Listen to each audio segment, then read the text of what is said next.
بسم اللہ الرحمن الرحیم نحمدہ ونصلی علی رسولہ الکریم۔ سورہ انبیاء کا رکوع نمبر 6 اور 17ویں پارے کا بھی رکوع نمبر 6، اس کی تفسیر چل رہی تھی اور ہم یہاں تک پہنچے تھے والتی احصنت فرجها فنفخنا فیہا من روحنا۔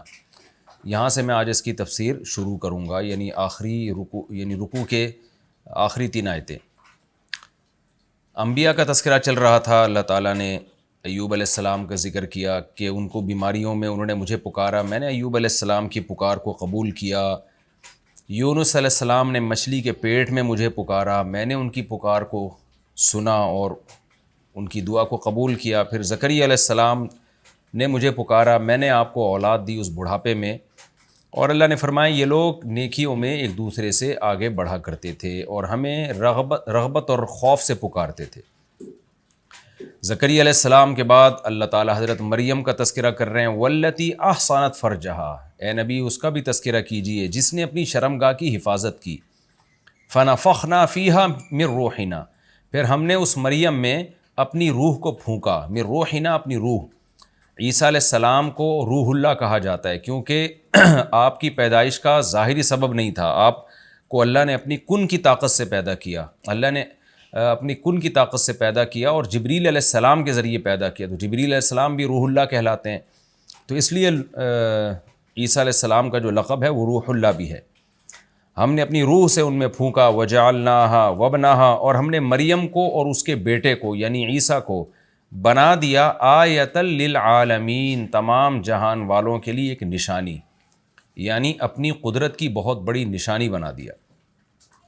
کیونکہ ہمیشہ سے لوگ دیکھتے آ رہے تھے کہ مرد اور عورت کا ملاپ ہوتا ہے تو اولاد پیدا ہوتی ہے، تو اللہ نے اپنی طاقت اور قدرت دکھانے کے لیے کہ میں اسباب کا محتاج نہیں ہوں، اللہ نے حضرت مریم کو بغیر شوہر کے اولاد دے دی، اور پھر حضرت عیسیٰ کو بغیر باپ کے پیدا کیا اللہ تعالیٰ نے، اور پھر دلائل کے انبار لگا دیے حضرت مریم کے برحق ہونے پر بھی اور عیسیٰ کے برحق ہونے پر بھی۔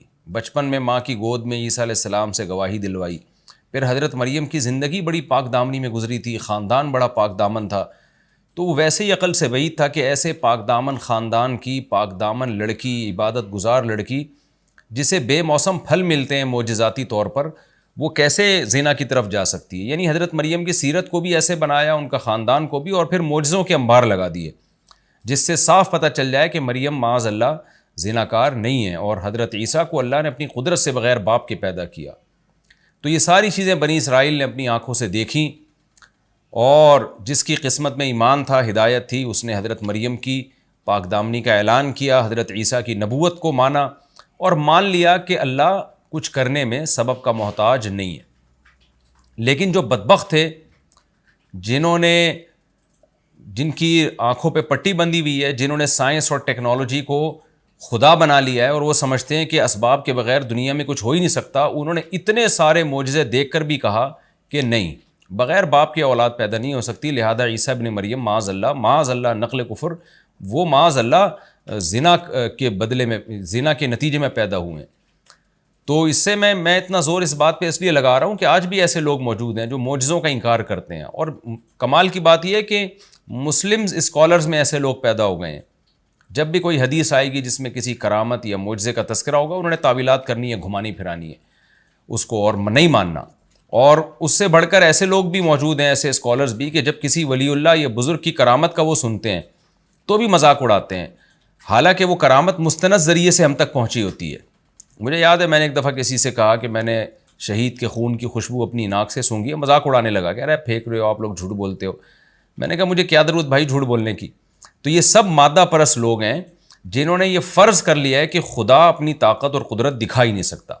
لیکن بار بار میں بتاتا ہوں کہ ایک دوسری طرف بھی غلو ہے، وہ یہ ہے کہ ہر شعبدے کو لوگوں نے معجزہ اور کرامت سمجھنا شروع کر دیا ہے، اور جو کوئی الٹا سیدھا کرتا چلا جا رہا ہے، نہ اس کا عمل ہے نہ علم ہے اس کے پاس، مگر وہ شعبدے دکھا رہا ہے تو اس کو لوگ مانتے رہتے ہیں، تو یہ بھی غلط ہے۔ کرامت اور معجزہ اس کے صدور کے لیے، اس کو ہم معجزے کو تو پیغمبر سے معجزہ ہوتا ہے، اور جب پیغمبر سے معجزہ ہوتا ہے تو اللہ دلائل کے انبار لگا دیتے ہیں اس پیغمبر کی نبوت کے برحق ہونے پر، اور ولی اللہ سے جب کرامت ہوتی ہے تو مستند ذریعے سے پہنچی ہو اور اس کا ولی ہونا ثابت ہو تو مانی جائے گی، اگر ولی ہونا ثابت نہیں ہے یا کرامت مستند ذریعے سے نہیں پہنچی پھر اس کو نہیں مانا جائے گا. پھر یہی ہے جیسے آج کل بدعتیوں نے کرامتوں کے ایک باب کھولے ہوئے ہیں اور قصے کہانیاں گڑھی ہوئی ہیں، اور ان کے جو مشائخ اور پیر و مرشد ہیں وہ خود شریعت پہ نہیں چل رہے ہوتے، وہ مختلف قسم کے شعبدوں کو انہوں نے کرامت کے کھاتے میں ڈالا ہوا ہوتا ہے.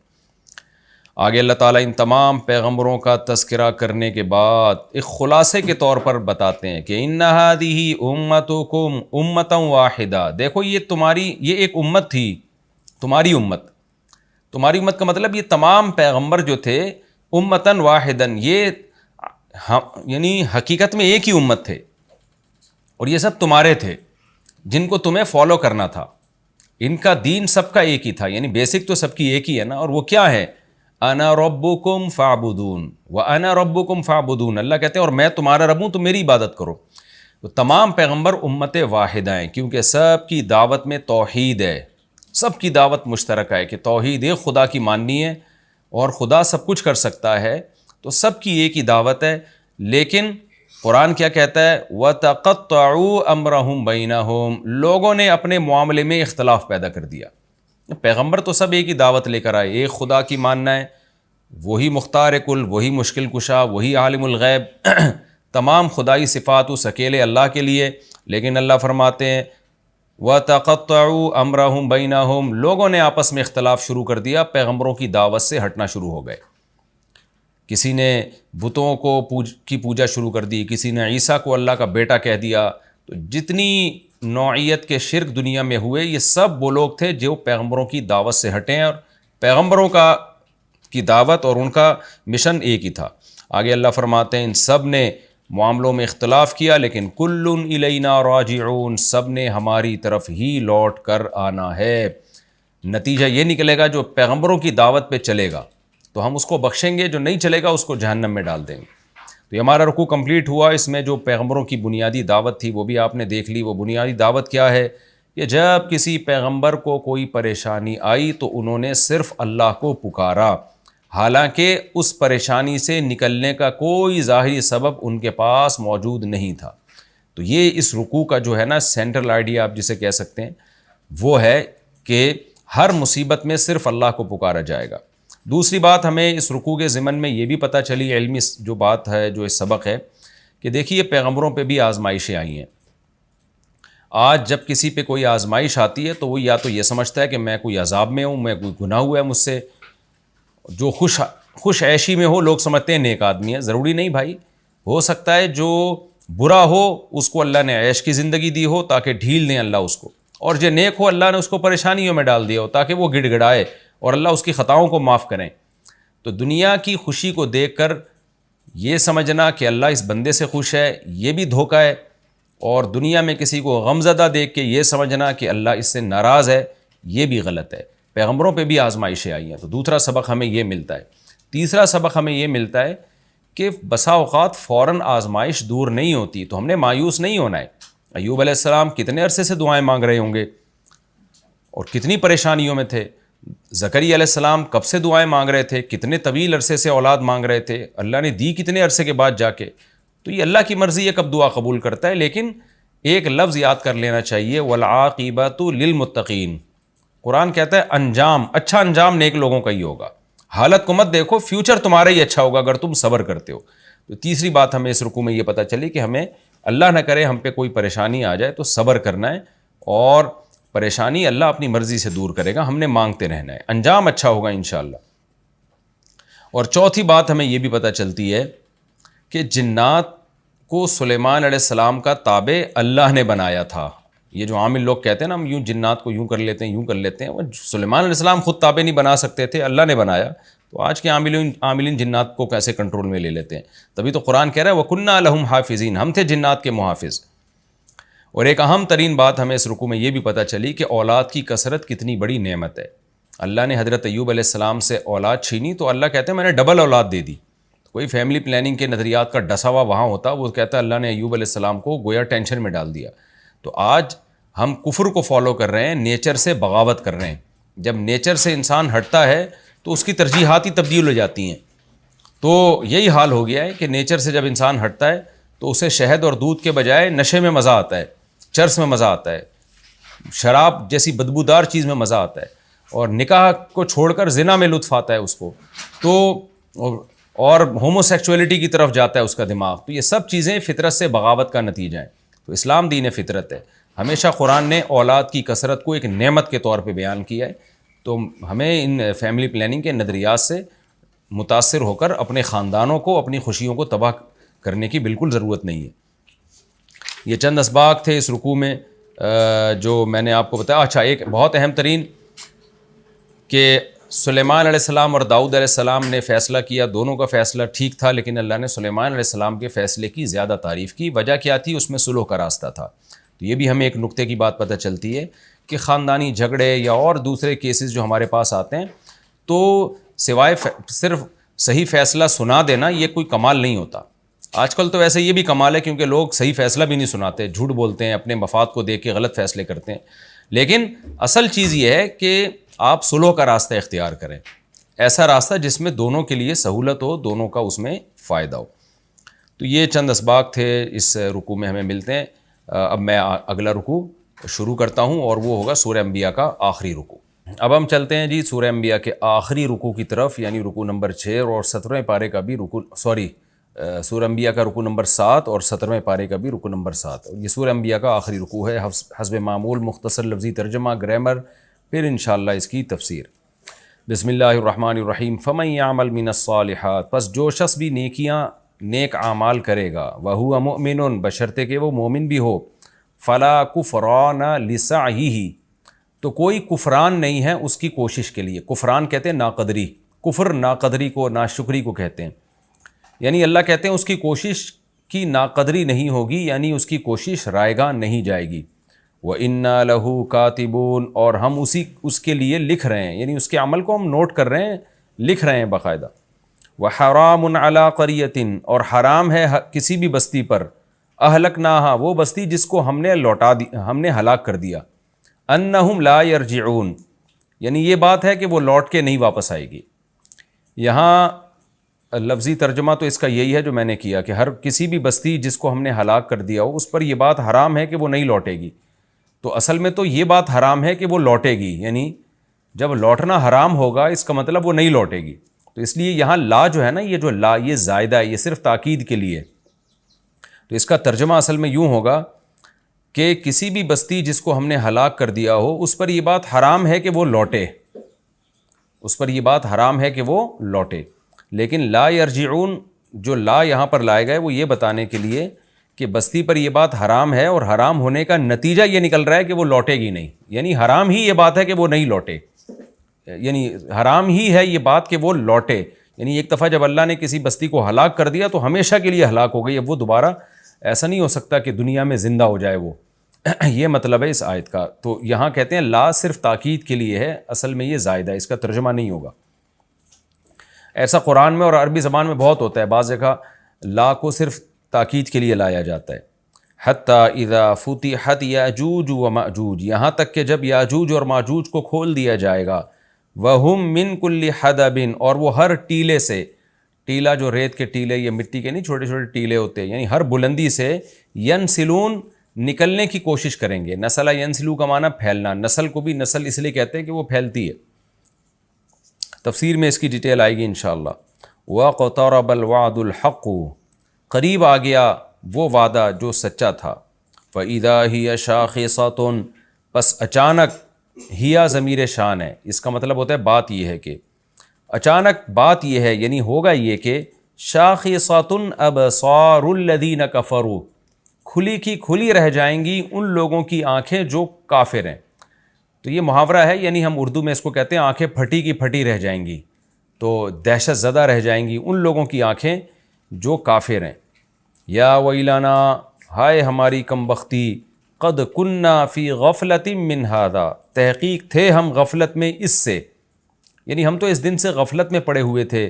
بل کننا ظالمین، بلکہ ہم تو ظالم تھے.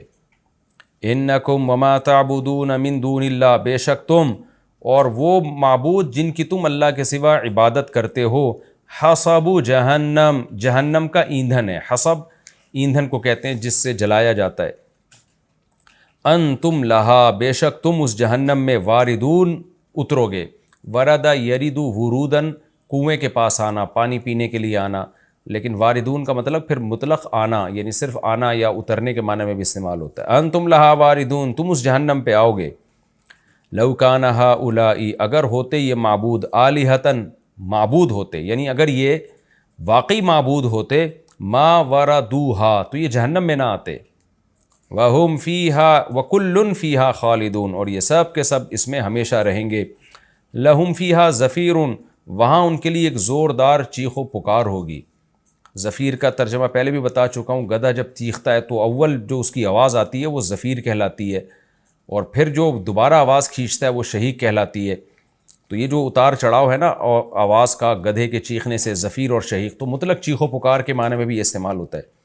لہم فیہا زفیر وہم فیہا لا یسمعون، اس جہنم میں ان کا شور و پکار ہوگا اور وہ اس میں سنیں گے نہیں، اتنا شور ہوگا۔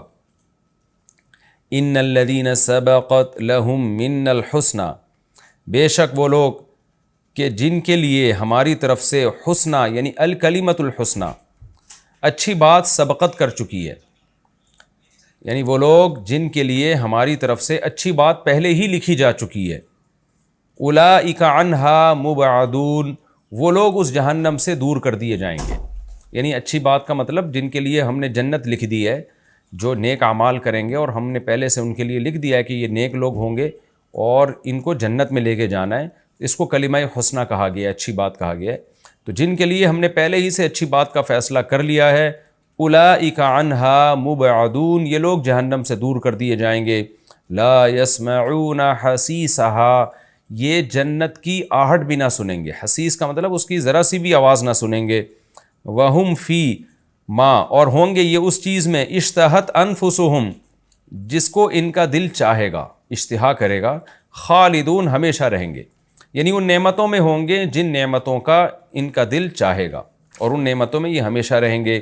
لا یحزنہم الفزع الاکبر، بڑی گھبراہٹ بھی ان کو غم میں نہیں ڈالے گی۔ حزن یحزن کا معنی غم میں ڈالنا، فزع گھبراہٹ، اور جزا فضا کہتے ہیں نا، وہی زیادہ جزا فضا مت کرو، تو بڑی گھبراہٹ جو ہے وہ ان کو غمزدہ نہیں کرے گی۔ تفسیر میں ڈیٹیل آئے گی۔ وَتَتَلَقَّاهُمُ الْمَلَائِکَہ، اور فرشتے ان سے ملاقاتیں کریں گے بڑھ چڑھ کے۔ تتلقا، هَذَا يَوْمُكُمْ، یہ ہے تمہارا دن، الَّذِي، وہ دن، كُنْتُمْ تُوعَدُونَ، جس کا تم سے وعدہ کیا جاتا تھا۔ یوم نطوی السماء، جس دن ہم آسمان کو لپیٹ دیں گے۔ طویٰ یطوی، طین کا معنی لپیٹنا، طین لپیٹنا، کطی السجل للکتب، جیسے کہ دستاویز کو لپیٹا جاتا ہے مکتوبات کے لیے۔ کتب بمعنی مکتوب، سجل کا معنی دستاویز، اور کتب مکتوبات، یعنی وہ چیزیں جو لکھی ہوئی ہوں۔ کتاب کو بھی کتاب اس لیے کہتے ہیں کہ اس میں چیزیں لکھی ہوئی ہوتی ہیں، مکتوب ہوتی ہے وہ۔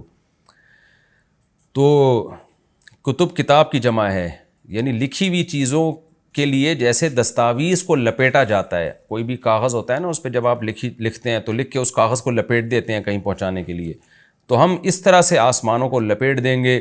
کما بدأنا اول خلق، جس طرح سے ہم نے تخلیق کی ابتدا، اول تخلیق کی ابتدا کی تھی۔ بدأ یبدأ کا معنی ابتدا کرنا کسی چیز کی۔ ہم نے جیسے تخلیق کی ابتدا کی تھی، نعیدہ، ہم اسی طرح اس کو لوٹائیں گے، یعنی ہم نے اس پہلی دفعہ جس طرح سے پیدا کیا تھا، ہم اسی طرح دوبارہ اس عمل کو ریورس کریں گے، دوبارہ اس عمل کو لوٹائیں گے۔ وعدن علینا، یہ وعدہ ہے ہمارے اوپر، انا کننا فاعلین، بے شک ہم ہیں کرنے والے، ہم کر کے چھوڑیں گے یہ کام۔ وَلَقَدْ كَتَبْنَا فِي الزَّبُورِ، البتہ تحقیق ہم نے زبور میں بھی یہ بات لکھی تھی، من بعد ذکر، نصیحت کے بعد، ان الارض، کہ بے شک جو زمین ہے، یرثها عبادی الصالحون، اس کے وارث بنیں گے میرے نیک بندے۔ اب زمین سے جنت بھی مراد ہو سکتی ہے، اور یہ دنیا کی زمین بھی مراد ہو سکتی ہے، یعنی بالآخر نیک بندوں کا ہی اس پہ غلبہ ہوگا، اور جنت اگر مراد ہے تو جو زمین جنت ہے اس کے نیک بندے وارث ہوں گے۔ ان فی ھذا لبلاغا، بے شک اس بات میں پہنچا دینا ہے صاف صاف، لقوم عابدین، ان لوگوں کے لیے جو عبادت گزار ہیں، یعنی عبادت کرنا جو چاہتے ہیں، اللہ کی مان کے چلنا چاہتے ہیں، ان کے لیے اس میں بہترین پیغام ہے جو ہم نے پہنچا دیا۔ وما ارسلناک، اور نہیں بھیجا ہم نے آپ کو، الا رحمۃ للعالمین، مگر تمام جہان والوں کے لیے رحمت بنا کے۔ قل، اے نبی کہہ دیجئے، انما یوحا الیہ، بے شک میری طرف وحی کی جاتی ہے، انما الہکم الہ واحد، کہ بے شک تمہارا معبود صرف ایک معبود ہے، فہل انتم مسلمون، تو کیا تم فرما بردار بنو گے؟ فإن تولوا، پس اگر یہ لوگ اعراض کریں، فقل، تو اے نبی کہہ دیجئے، آذنتکم، میں تم میں اعلان کر چکا ہوں، علی سوا، برابری طور پر۔ برابر کا مطلب میں مکمل برابر سرابر تمہیں اللہ کا پیغام پہنچا چکا ہوں۔ وَإِنْ أَدْرِي، اور میں نہیں جانتا، قریب کہ قریب ہے، ام بعید یا بعید ہے، ما وہ وعدہ توعدون جو تم سے کیا جاتا ہے، تم سے جو عذاب کا وعدہ کیا جاتا ہے وہ مجھے نہیں معلوم کہ وہ قریب ہے کہ بعید ہے۔ اِنَّهُ يَعْلَمُ الْجَهْرَ مِنَ الْقَوْلِ، بے شک وہ اللہ اونچی بات کو بھی جانتا ہے، وَيَعْلَمُ مَا تَكْتُمُونَ، اور جانتا ہے جو کچھ تم چھپاتے ہو۔ وَإِنْ أَدْرِي، اور مجھے معلوم نہیں ہے، لَعَلَّهُ فِتْنَةٌ لَكُمْ، کہ یہ بات، شاید کہ یہ بات سے مراد کیا، اس عذاب کا دور ہونا، ٹل جانا، یہ تمہارے لیے فتنہ ہے، وَمَتَاعٌ إِلَىٰ حِينٍ، یا تمہیں ایک ٹائم تک فائدہ پہنچانا ہے، یعنی اللہ نے جو عذاب کو مؤخر کیا ہوا ہے تو یہ چیز تمہارے لیے فتنے کا ذریعہ ہے، یا تمہیں ایک خاص وقت تک اللہ فائدہ پہنچانا چاہتا ہے، یہ مجھے معلوم نہیں ہے۔ قال رب احکم بالحق، اللہ نے یہاں اپنا کلام ختم کر کے پیغمبر کے کلام کو اس آخری آیت میں بیان کیا کہ نبی صلی اللہ علیہ وسلم یہ سب باتیں جب یہ وحی نازل ہوئی تو نبی کے زبان سے الفاظ کیا نکلے؟ قال ربی، نبی نے کہا اے میرے رب، احکم بالحق، حق کے ساتھ تو فیصلہ کر دے، وربنا الرحمن، اور ہمارا رب رحمان ہے، المستعان، اس سے مدد طلب کی جاتی ہے، علی ما، ان باتوں پر، تصفون، جو تم بیان کرتے ہو۔ یہ جی ہمارے اس رکوع کا لفظی ترجمہ مختصر گرامر کے ساتھ کمپلیٹ ہوا۔ اب ہم چلتے ہیں اس کی تفسیر کی طرف چلتے ہیں۔ جی آخری رکوع ہے سورہ انبیاء کا۔ آپ کو پتہ ہے اس رکوع سے پہلے اللہ نے پیغمبروں کے واقعات بیان کیے اور بتایا کہ یہ تمام پیغمبر ایک ہی امت ہیں اور ان سب کی دعوت مشترک ہے، ان سب نے مصیبتوں میں صبر کیا، ان سب نے مصیبتوں میں خدا کو پکارا، ان میں کوئی اپنی عبادت کی طرف بلانے والا نہیں تھا، یہ سب اللہ پہ اعتماد اور توکل کیا کرتے تھے۔ لیکن لوگوں نے کیا کیا کہ لوگوں نے آپس میں اختلاف، انہی کے امتیوں نے آپس میں اختلاف کرنا شروع کر دیا، کچھ لوگ توحید پر قائم رہے اور کچھ لوگ برائیوں کی طرف جانا شروع ہو گئے۔ تو اب اللہ تعالیٰ فرماتے ہیں فَمَن يَعْمَلْ مِنَ الصَّالِحَاتِ، بس جو پیغمبروں کو فالو کرے گا اور نیک اعمال کرے گا، وَهُوَ مُؤْمِنٌ، بشرطے کہ مومن بھی ہو۔ کافر کی نیکی اللہ کے ہاں قبول نہیں ہے۔ بار بار قرآن اس مضمون کو بہت وضاحت سے بیان کرتا ہے، اگرچہ ہمیں یہ بات طبعی طور پہ اچھی نہیں لگتی کہ ایک شخص اللہ پہ اگر ایمان نہیں لایا، پیغمبروں پہ ایمان نہیں لایا، تو اس کے اچھے عمل کا بدلہ اس کو کیوں نہیں مل رہا؟ ہم ذہنی طور پر اس کو نہیں قبول کرتے، لیکن اللہ نے یہ بہرحال اعلان سنا دیا ہے کہ نیکی اسی کی قبول ہوگی جو خدا پر ایمان رکھتا ہوگا۔ اللہ فرماتے ہیں فَمَن يَعْمَلْ مِنَ الصَّالِحَاتِ وَهُوَ مُؤْمِنٌ فَلَا كُفْرَانَ لِسَعْيِهِ، تو اس کی کوشش ذرا بھی رائے گا نہیں جائے گی، یعنی اس کی کوشش کی ناقدری نہیں ہوگی۔ تو آسان ترجمہ ہوگا ذرا بھی رائے گا نہیں جائے گی۔ کیوں نہیں جائے گی بھائی؟ وَإِنَّا لَهُ كَاتِبُونَ، اللہ کہتے ہیں ہم اس کی نیکیوں کو لکھ رہے ہیں۔ جو چیز لکھی جاتی ہے وہ محفوظ زیادہ ہوتی ہے، تو ہم نے تو اتنا زبردست اہتمام کیا ہی اس لیے تاکہ اس کی نیکیوں کا اس کو بدلہ دیں۔ وَحَرَامٌ عَلَىٰ قَرْيَةٍ أَهْلَكْنَاهَا، اور اللہ فرماتے ہیں یہ جو ہم نے پچھلی بستیاں ہلاک کر دی ہیں نا، یعنی اب اس میں دھمکی ہے کہ وہ بستیاں دوبارہ نہیں لوٹتی ہیں۔ جزوی طور پر دیکھیں اللہ کسی مردے کو زندہ کر دے معجزے کے طور پر، جیسے پیغمبروں کے سامنے ہوا، وہ تو ایک الگ بات ہے، لیکن قاعدہ کلیہ یہی ہے کہ جب ہم کسی بستی کو ہلاک کر دیتے ہیں تو وہ دوبارہ دنیا میں نہیں لوٹتی اور دوبارہ اس کو پھر مہلت نہیں ملتی۔ تو اہل مکہ کو اور لوگوں کو بھی اس سے عبرت حاصل کرنی چاہیے۔ اب یہ سلسلہ اسی طرح چلتا رہے گا دنیا میں۔ آگے اللہ فرماتے ہیں حتیٰ اذا فتحت یاجوج و ماجوج، یہاں تک کہ ایک وقت آئے گا کہ قیامت کی علامتیں ظاہر ہونا شروع ہو جائیں گی اور پھر اللہ اس کائنات کو تباہ کرنے کا ارادہ کر لے گا۔ تو اس میں ایک بہت بڑی علامت کا اللہ نے ذکر کیا کہ قیامت کی ہولناکیوں میں جو پہلی ہولناکی ہوگی اذا فتحت یاجوج و ماجوج، یعنی قیامت کے جو آثار شروع ہو جائیں گے، تو یہاں تک کہ یاجوج اور ماجوج کو کھول دیا جائے گا۔ یعنی اس آیت میں اصل میں یہ طرز اختیار کیا گیا ہے کلام اللہ میں کہ لوگ دنیا میں مست ہیں، غفلت میں ہیں، پیغمبر جب دنیا میں آئے تو ان کو فالو کیا، بالآخر پھر پیغمبروں کی تعلیمات سے ہٹتے چلے گئے، ہٹتے چلے گئے تو اللہ کہتے ہیں جیسے میں نے پہلے بستیوں کو ہلاک کیا ہے نا، تو میں اس زمین کو بھی تباہ و برباد کروں گا، پوری زمین کو ہلاک کر دوں گا میں. لیکن اس ہلاکت کے آثار شروع کہاں سے ہوں گے؟ اس کے آثار میں ایک بہت بڑی نشانی ہوگی یاجوج اور ماجوج کا نکلنا. وَهُم مِّن كُلِّ حَدَبٍ يَنْسِلُونَ، اور وہ ہر ٹیلے سے، ہر اونچی آڑ سے نکلنے کی کوشش کر رہے ہوں گے. یعنی آڑ کا ذکر اس لیے کیا کہ اکثر رکاوٹ آڑ ہی بنتی ہے، ورنہ میدانوں میں تو کھلے چلے جاتے ہیں. تو میدانوں میں تو وہ کھلے چلے آئیں گے، لیکن جہاں بھی آڑ ہوگی تو وہاں سے بھی تمہیں لگے گا کہ ایک بڑی تعداد میں ایک ہجوم ہے یاجوج اور ماجوج کا، جو انسانوں کو تباہ و برباد کرنے کے لیے ظاہر ہو رہے ہیں. اس پر یاجوج ماجوج کی جو تفصیلی بحث ہے وہ سورہ کہف میں بیان کر چکا ہوں، جس کا خلاصہ یہی ہے کہ یاجوج ماجوج ایک قوم ہے، انسان ہے. حضرت ذوالقرنین نے ایک آہنی دیوار بنا کے ان کو پہاڑوں کے پیچھے دھکیل دیا ہے. ان کی صحیح لوکیشن کا اللہ کے علاوہ کسی کو علم نہیں ہے، اور وہ قرب قیامت میں ظاہر ہوں گے، زمین میں بہت زیادہ فساد مچائیں گے. وَاقْتَرَبَ الْوَعْدُ الْحَقُّ، اللہ فرماتے ہیں اور حق وعدہ وہ قریب آ چکا. یعنی اس قیامت کے دن کی اللہ منظر کشی کر رہے ہیں، اس کو ہمارے سامنے رکھے ہیں کہ دیکھو وہ وعدہ قریب آ گیا تمہارے. فَإِذَا، کیونکہ یاجوج ماجوج جب ظاہر ہوں گے تو اس کے تو بہت قریبی، بہت ہی کچھ وقت کے بعد ہی قیامت قائم ہو جائے گی. فَإِذَا هِيَ شَاخِصَةٌ أَبْصَارُ الَّذِينَ كَفَرُوا، تو اچانک کافروں کی نگاہیں پھٹی کی پھٹی رہ جائیں گی، حیران ہو جائیں گے قیامت کی ہولناکی کو دیکھ کر، اور کہیں گے یا ویلنا قد کنا فی غفلۃ من ھذا، ہائے ہماری بدبختی، ہم تو اس سے غفلت میں پڑے ہوئے تھے، ہم نے تو اس طرف کبھی سوچا ہی نہیں. آج دیکھ لینا انسان پیغمبروں کی تعلیمات کو تو ویلیو دے ہی نہیں رہا ہے، بس ترقی اور معاشی ترقی اور سائنسی ترقی اور ٹیکنالوجی اور حقوق ایک دوسرے کے اور جانوروں کے حقوق اور گدھے گھوڑوں کے حقوق، اسی پر پوری انسانیت گھوم رہی ہے. جس خدا نے پیدا کیا اس کو ڈکشنری سے نکال دیا. تو اللہ کہتے ہیں جب قیامت دیکھیں گے نا تو کہیں گے یا ویلنا، ہماری بدبختی، ہم تو اس سے غفلت میں پڑے ہوئے تھے، اس طرف تو ہم نے سوچا ہی نہیں. بل کننا ظالمین، بلکہ کہیں گے ہم تو ظالم تھے، یعنی ہمیں سوچنا چاہیے تھا پھر بھی ہم نے نہیں سوچا. انکم وما تعبدون من دون اللہ حصب جہنم.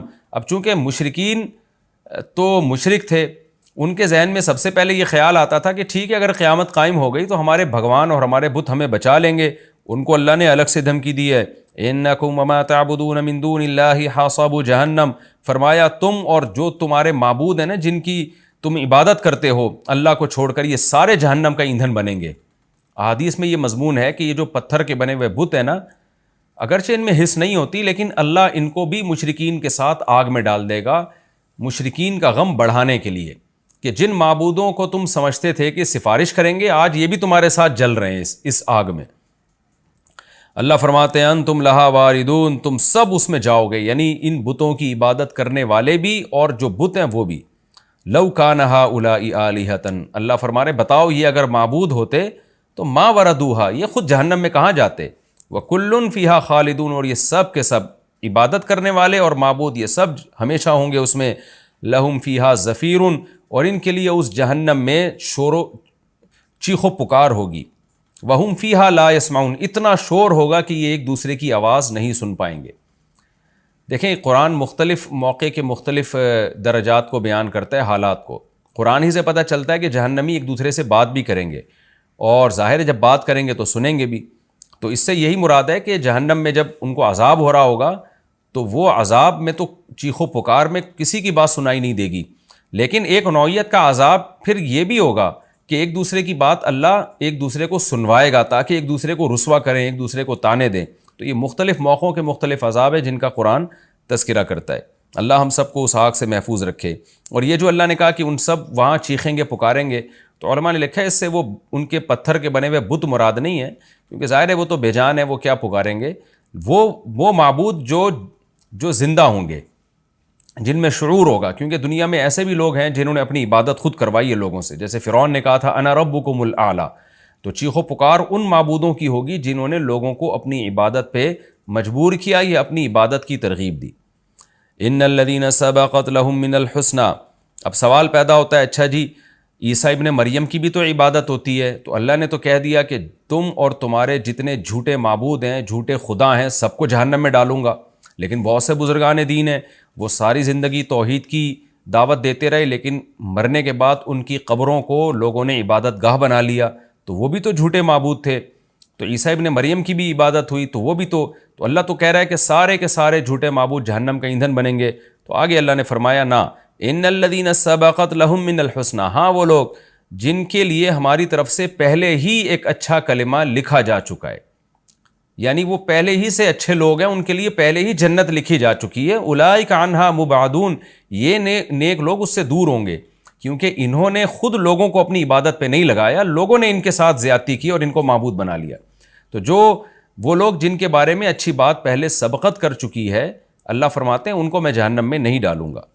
لا یسمعون حسیسہا، وہ تو جہنم کی آہٹ بھی نہیں سنیں گے.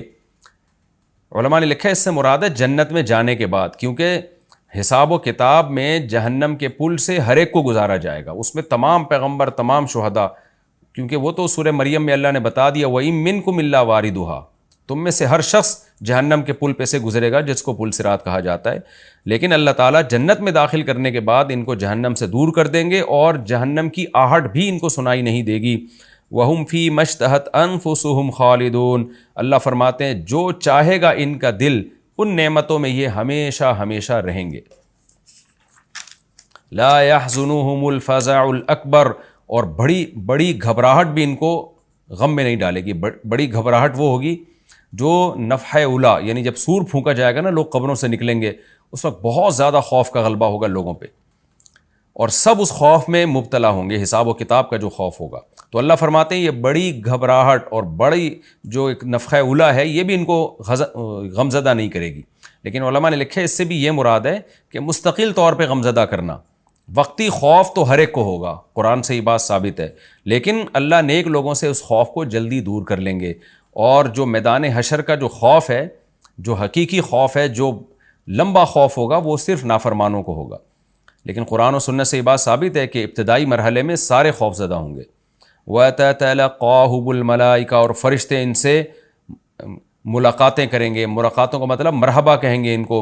هَذَا يَوْمُكُمْ، اور ان کو خوشی سے فرشتے مبارکباد دیتے ہوئے کہیں گے یہ ہے تمہارا وہ دن الذی کنتم توعدون، جس کا تم سے وعدہ کیا جاتا تھا.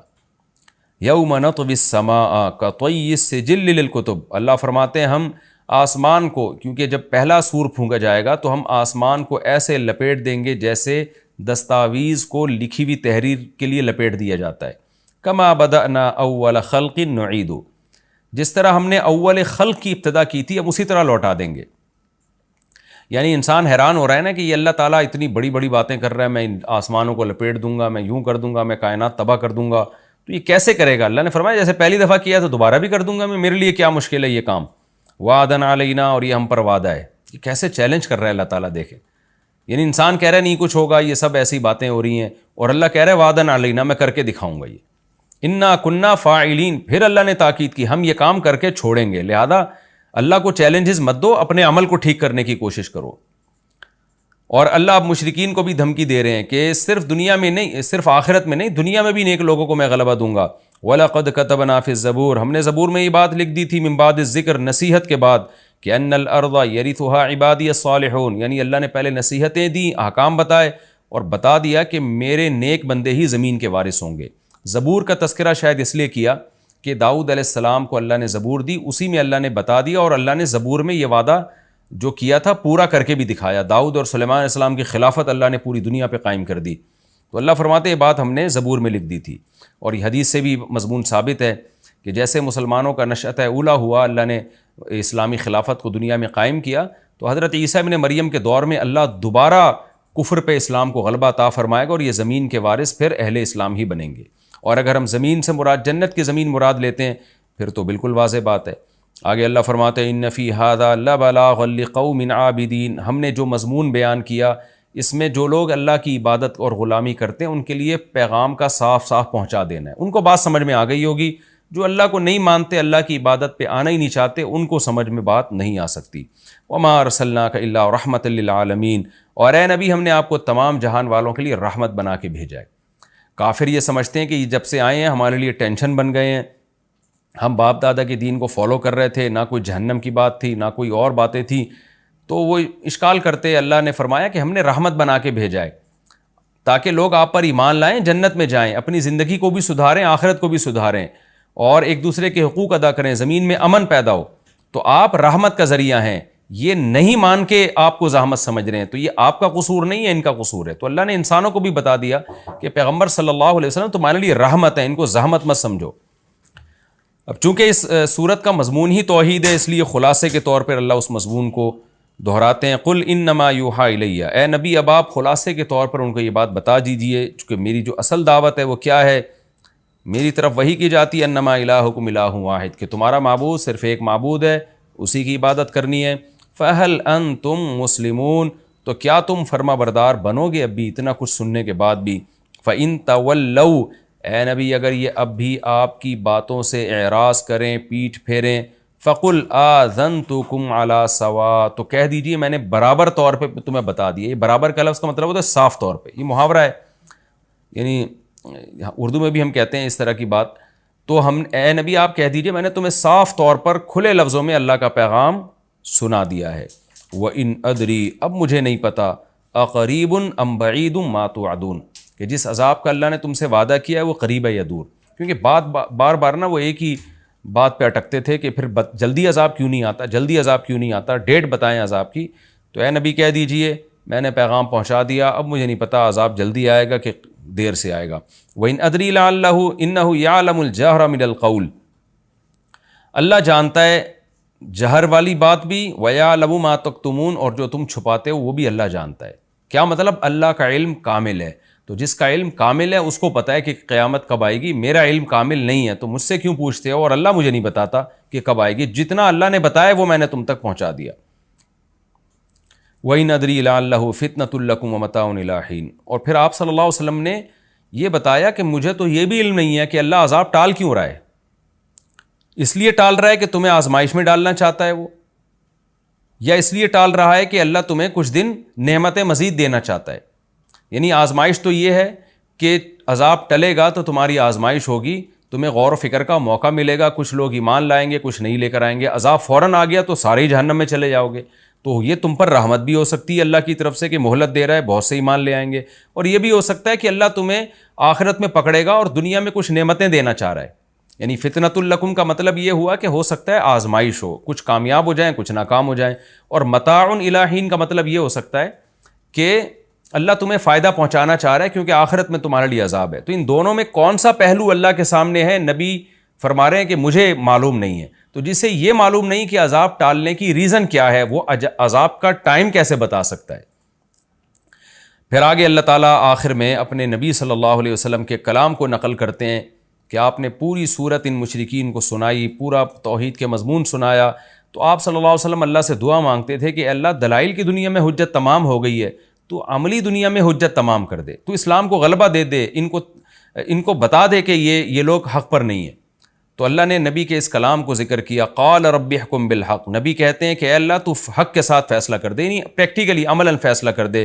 اور نبی یہ دعائیں بھی مانگتے ہیں, وربنا الرحمن, ہمارا رب رحمان ہے, رحم کرنے والا ہے, المستعان, اسی سے مدد طلب کی جاتی ہے, علی ما تصفون, ان باتوں پر جو تم لوگ کرتے ہو, یعنی تم جو اعتراضات کر کے مجھے تکلیف پہنچا رہے ہو تو میں مدد اللہ ہی سے طلب کرتا ہوں.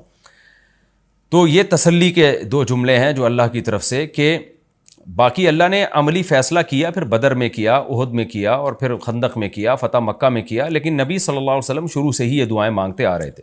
اس میں ہمیں بھی ترغیب ہے کہ جب ہم دعوت کا کام کریں تو اللہ سے یہ دعائیں مانگا کریں کہ اللہ تو حق کا فیصلہ کر اور تجھی سے ہم مدد طلب کریں گے. اور یہ بات آپ مشرکین کو بتا بھی دیں کہ ہم اللہ ہی سے دعا مانگتے ہیں, اور ہم تم جو ہمیں مشکلات میں ڈال رہے ہو, ہم اس میں اللہ سے مدد طلب کرتے ہیں. ظاہر ہے جو اللہ پہ اعتماد کر کے اللہ سے مدد طلب کرے گا تو پلڑا بالآخر اسی کا بھاری رہے گا, فتح اور نصرت اسی کے مقدر میں آئے گی. یہ بھی ہمارا رکوع الحمدللہ کمپلیٹ ہو گیا. اس رکوع میں بھی اللہ نے بہت اہم مضامین کو بیان کیا. ایک تو یہ کہ نیک اعمال پہ ایمان کے ساتھ نیک اعمال قابل قبول ہیں, بستیوں کو اللہ ہلاک کر دیتے ہیں, دوبارہ زندہ نہیں کرتے اللہ ان بستیوں کو, اور نام و نشان مٹ جاتا ہے ان بستیوں کا. اور قیامت کی ہولناکیوں کا اللہ نے تذکرہ کیا کہ پہلی علامت یاجوج ماجوج کا ظاہر ہونا ہوگا, وہ خود سائنس کے لیے ایک چیلنج ہوگی, بہت بڑا چیلنج ہوگی. اور پھر آہستہ آہستہ قیامت کی علامتیں آئیں گی تو اہل کفر کی آنکھیں حیرت سے پھٹی کی پھٹی رہ جائیں گی, اور وہ کہیں گے ہمیں تو اس کی توقع ہی نہیں تھی. پھر اللہ ان مشرکین اور ان کے معبودوں کو اٹھا کے ان کے ساتھ جہنم کا ایندھن بنائے گا، اور ان معبودوں کو بچا لے گا جن کو ان کی مرضی کے بغیر معبود بنایا گیا، یعنی عیسیٰ ابن مریم اور جو بزرگان دین قبروں میں لوگ ان کی قبروں کی عبادت شروع کر دیتے ہیں، ان کے بارے میں اللہ نے فرمایا کہ وہ جہنم کی آہٹ بھی نہ سنیں گے۔ اور پھر اللہ تعالیٰ نے بتایا کہ ہم نے زبور میں یہ بات لکھی ہوئی ہے کہ نیک لوگ ہی میری زمین کے وارث بنیں گے، لہذا کفر اس خوش فہمی میں نہ رہے کہ ہم اسلام پہ غالب آ جائیں گے، بالآخر اللہ اہل اسلام کو غلبہ دے گا۔ اور اس میں ایک اہم ترین آیت یہ بھی ہے کہ اللہ نے پیغمبر صلی اللہ علیہ وسلم کو رحمت للعالمین بنایا ہے۔ کاش یہ بات آج کافر کی سمجھ میں آ جائے کہ اسلام آپ کے لیے رحمت ہے، عذاب نہیں ہے۔ لوگ اکثر یوٹیوب پہ میں نے دیکھا کمنٹس کر رہے ہوتے ہیں غیر مسلم کہ ہم اسلام سے بچے ہوئے ہیں، عیش کی زندگی میں ہیں۔ بھائی آپ اسلام میں آؤ گے تو آپ کو خوشیوں والی زندگی ملے گی، کیونکہ اللہ نے محمد صلی اللہ علیہ وسلم کو جہان والوں کے لیے عذاب نہیں بنایا بلکہ جہان والوں کے لیے رحمت بنایا ہے۔ اور آخر میں برات ہے کہ پھر بھی نہیں مانتے تو اے نبی آپ ان سے کہہ دیجئے کہ میں نے پیغام بھی پہنچا دیا ہے اور میں دعا بھی اللہ سے مانگتا ہوں، اور میں یہ تو بتا سکتا ہوں عذاب آئے گا، عذاب کا ٹائم میں نہیں بتا سکتا۔ یہ ہماری صورت الحمدللہ کمپلیٹ ہو گئی۔ ہم اگلے ایپیسوڈ میں، وقت تھوڑا سا باقی ہے لیکن ہمارا یہ مضمون مکمل ہو گیا۔ اگلے ایپیسوڈ میں انشاءاللہ میں سورہ حج شروع کروں گا، یعنی سورہ حج کا پہلا رکوع اور 17ویں پارے کا 8واں رکوع۔ اللہ تعالیٰ ہمیں سمجھنے کی، عمل کی توفیق عطا فرمائے۔ وما علینا الا البلاغ۔